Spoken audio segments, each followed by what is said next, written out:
Should you ever use an AI voice, and when will it absolutely tank your project? AI is actually great for some things, and some things it's just freaking terrible for. By the end of this video, you will understand when to use AI to save money and when it will 100% tank your credibility. Hi, I'm Claire Coyle. I am a professional voiceover actor for the past 10 years, and I have used AI to speed up projects, to release things, for social media, lots of different uses.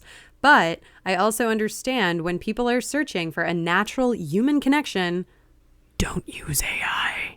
Don't do it. You really don't have to choose a side. You don't have to be anti-AI, anti-human, pro-AI, pro-yeah. It doesn't matter. It's really about what works, what actually helps your audience, and about maintaining that trust with your audience. So it is 2025, the end of 2025, and trust is at an all-time low. It used to take 7 or 8 touch points in order to get people to pay attention to you online. It now takes 28. Last time I checked, that was a few months ago. It might be even higher. So if you want people to trust you and they are expecting a human voice, don't put AI on your project. When is it a good idea to use AI for your project? So a temporary demo narration will save tons of money to use AI before your project is actually finished. What do I mean by that? So if you're a copywriter and you're writing a script for a client, you really don't want to go pay a professional voiceover actor until your script is approved by the client. So that's the kind of project where you would use these milestones, right? Like first we got to get script approval, because what they're going to have to do as a company is send it to their legal. They might need to send it to marketing. They might need to send it to advertising. They might want to have their CEO take a look at it if it's a small company. And you don't want to have your voiceover actor coming back for every change of script. So that's a good time to take 11 Labs, go get one of their generic voices and have that voice be on the script. Now, what you're probably going to hear is lots of people being impressed by the AI, and they're going to be like, just use that then. Why spend the money on an actual actor? Well, for exactly this reason. If somebody is trying to connect with your brand personality or your product, they're going to be highly disappointed when they recognize that you've used AI. They're going to feel fooled and they're going to feel a little bit betrayed, and it's going to cause them not to be entertained by your content and stay engaged.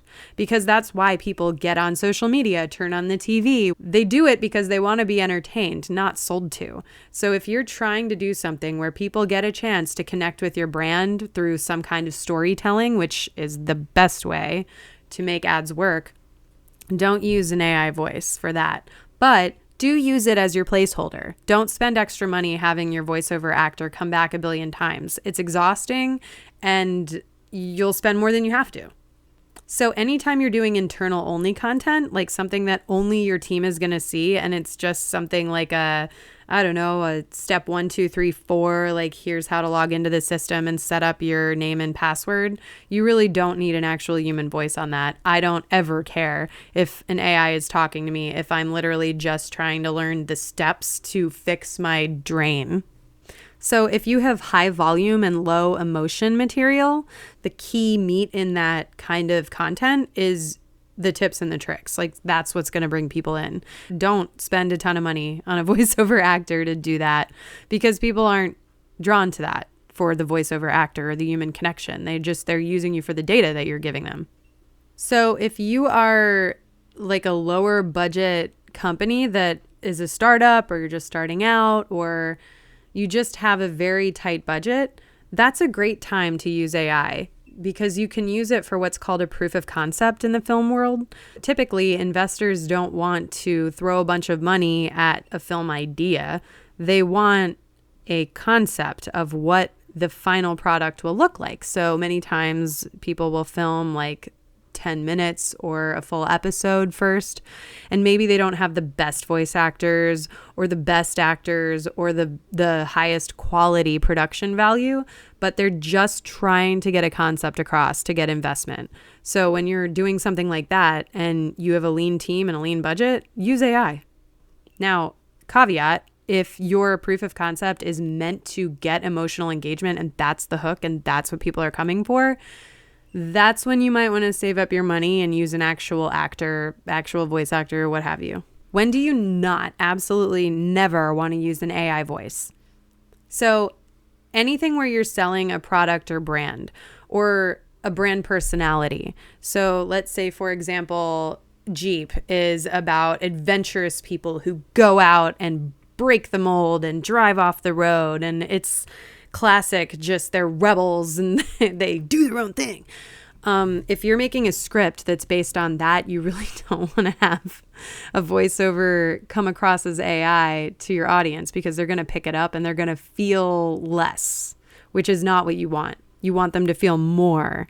You want them to feel more about your product. It's about how it feels. Anything requiring precision or any kind of adaptability. So if you're working with like a producer, or you're trying to get jokes, or you are playing around and improvising different things to say, unless it's about how to make AI sound silly, I wouldn't use AI for that, because AI can't understand timing, pacing, or context. You can give it a pace, but the problem is like the pace won't change. It's like the natural rhythm of the way that people speak sometimes speeds up and sometimes slows down. See what I did there? Content that must sound human. So podcasts, audiobooks, customer journey videos, like anything that people are expecting to hear a human, use a human voice on. It is so obnoxious when I listen to an audiobook and about a minute in, I realize it's using a lot of the same kinds of vocal patterns. And then I'm like, oh my God, it's AI. You. And then I cancel my membership to Audible. So when a brand personality matters is when you want to use a real person, because that person is going to bring their artistic instincts that understand your context, that want to communicate with your audience. You need a certain level of quality, because AI, when you hear it, you know it's AI. And if the information's the more important part, then it's fine. If you know that the brand or whatever you're watching is supposed to hook you in, usually like for an entertainment factor to bring you into the brand's personality, then you feel a little betrayed as an audience member when you hear AI. I'm going to do a quick example. All right, so this is a voiceover script sample that I pulled from voices.com. And it's for DriveMax Auto Hub, which when you're selling cars, a hunk of metal with wheels can be anything. So you're not really selling a car, you're selling an experience. And in this case, we're selling passion. So let's have AI Alice go ahead and take a swing at the script. DriveMax Auto Hub invites you to the ultimate car buying experience. Okay, so some things that I really liked about this voiceover were that DriveMax Auto Hub was highlighted. That's always the first thing you want to do, is understand who your brand is. So you highlight that and say it super clearly. It had the energy. It clearly understood the intent was to have energy. And, that's about it. I didn't think it had a whole lot of insight past that. You could kind of tell the clippedness on the end of every word. DriveMax Auto Hub. So if I were to do this as a voiceover and somebody gave me this, DriveMax Auto Hub invites you to the ultimate car buying experience. So that's just one sample. I think that AI does a fine job, but it didn't have that emotional punch and connection. So for when I was talking, you felt like I was really talking to someone, and you didn't really get that from the AI. You kind of got like a copy of what excitement should look like, but you don't really get that true feeling of excitement. So here's a couple things that you may not have thought about, but can be very important to consider when you're using an AI voice. So licensing. If you use AI to create something, it's not necessarily yours. So generating an AI voice, be very careful, because your material is then potentially going to belong to that company, and it's going to go into a database, because there's a lot of arguments right now about whether AI can take your previous conversations, previous information you've put into it, and use that for its own databases to sell your information, just like Facebook did, just like a lot of companies do. Like, it would be super useful for any company to get that much information on their clients, but do you actually want it to have that? So that's a question you have to think about.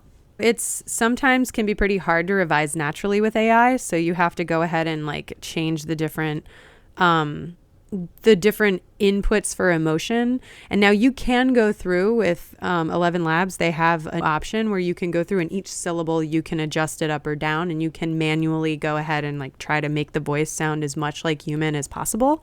But to me, that is a lot of work, where you could just have a voiceover artist and be like, hey, can you give me a read where, you know, you're thinking about this or you're thinking about that? Like, for example, with our car dealership script, I did the first read as like, I'm really excited about this event.